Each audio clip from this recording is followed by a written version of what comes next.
Bom dia, boa tarde, boa noite, aqui é a Jen trazendo mais um vídeo para o canal. Vamos olhar para o mapa do dia. Que dia é hoje? Dia 7 de janeiro de 2025. E a gente vai observar a movimentação da Lua para ver que aspectos ela está fazendo, com quais planetas, com quais outros planetas ela está conversando, e com base nisso nós vamos fazer as nossas reflexões, nós vamos refletir, pensar sobre por que para nos tornarmos pessoas melhores na vida. Beleza, antes da gente ir para o vídeo, deixa eu lembrar você que se você quiser a leitura do seu mapa astral, vai ter um link na descrição deste vídeo. Só você clicar, você vai para o meu site e lá tem todas as explicações de como é que você faz para encomendar a sua leitura. Sem mais demoras, o que nós podemos observar neste mapa? Hoje eu estou com um layout um pouco diferente aqui, porque eu estou olhando o programa Starfisher aqui na tela do meu computador, que é justamente onde eu estou fazendo o mapa, onde eu configurei o mapa. Este mapa ele é configurado para o meio-dia. Por que eu peguei esse programa? Só para mostrar para vocês que é uma coisa que eu acho interessante e que eu não vi ainda em outros programas, e que nos sites que eu utilizo, como o astro.com ou AstroSeek, eu ainda não descobri se tem como fazer isso. Eu acredito que não tem. É o que? É você clicar no planeta e ele mostrar os aspectos individuais deste planeta. Fica muito mais fácil, porque se eu tirar essa opção, ó, vira uma bagunça de linha.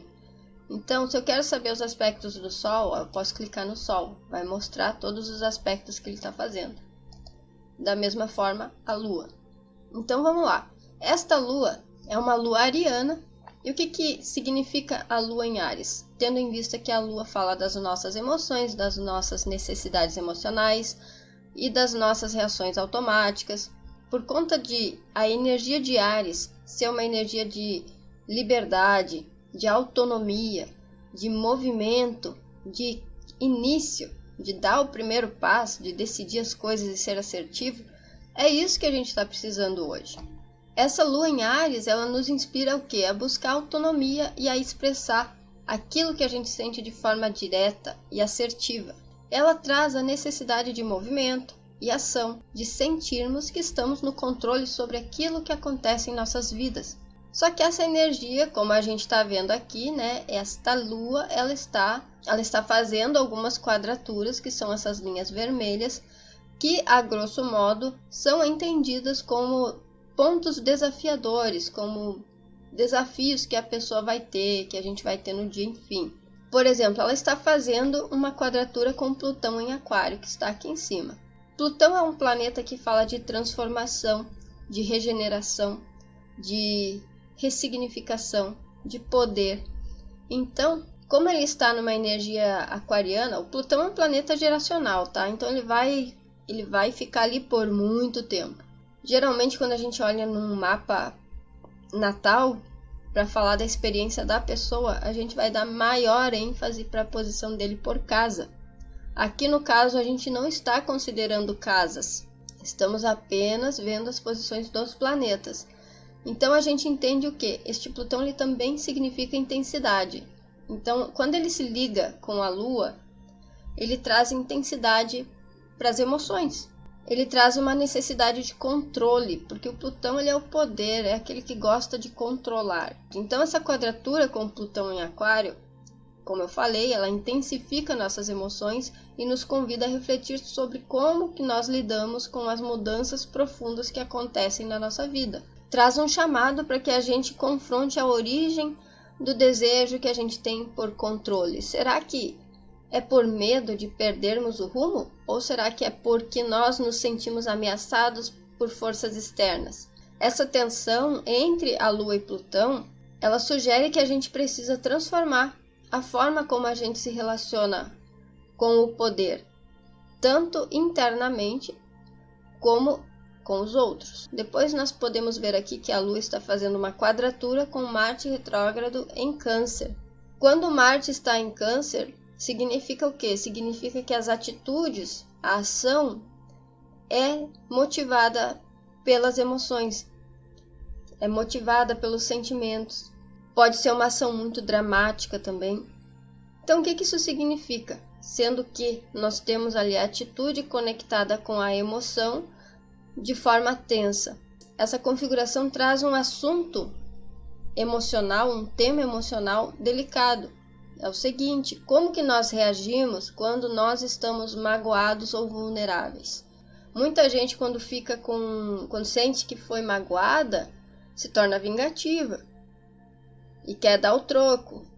Então é interessante pensar em como que a gente age quando a gente está ali sujeito sobre o impulso da emoção momentânea, no calor do momento. Podemos estar agindo a partir de mágoas antigas ou padrões defensivos que nos impedem de nos expressar de forma construtiva.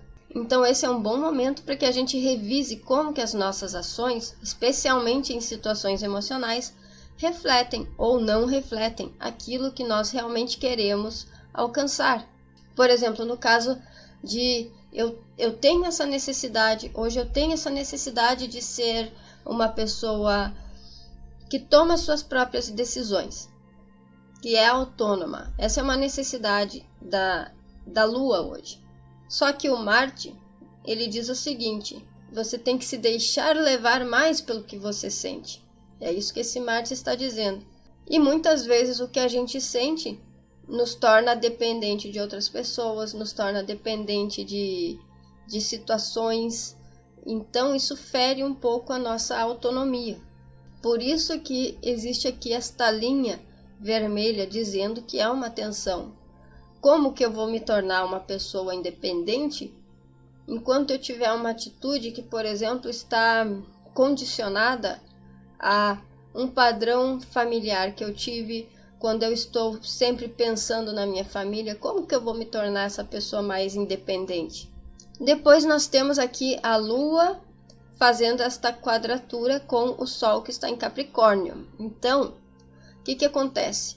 O Sol capricorniano, o Sol fala da essência, fala da motivação, fala da autoestima, da criatividade, da identidade, da individualidade. Quem eu quero ser? O Sol fala quem eu quero ser e o signo diz como que eu vou chegar lá, como que eu faço isso. Então este Sol ele quer ser o quê? Prático, produtivo, determinado, organizado, profissional.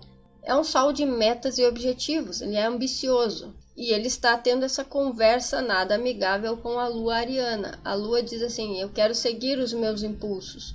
E o Sol diz: mas se você seguir os seus impulsos, você talvez não chegue tão longe quanto você gostaria. Talvez você não alcance seus objetivos, pode ser mais difícil. Porque daí você não vai fazer o que você tem que fazer, você vai fazer o que você quer fazer.